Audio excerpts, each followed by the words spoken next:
I'm going to make for you is a nice delicious Makhana Bhel.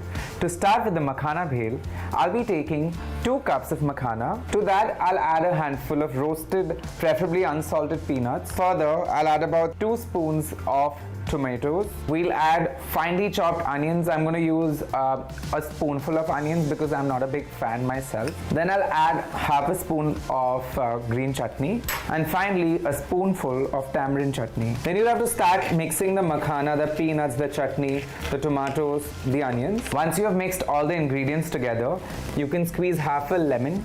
I usually prefer pink salt because it's much healthier than white salt, since I like my food slightly on the spicier side of things. So I'm going to use some chopped green chilies. So makhana is a great substitute and a healthy one to puffed rice. This Diwali, serve this to all your guests and let them enjoy this lovely, delectable and delicious snack, which is super healthy as well.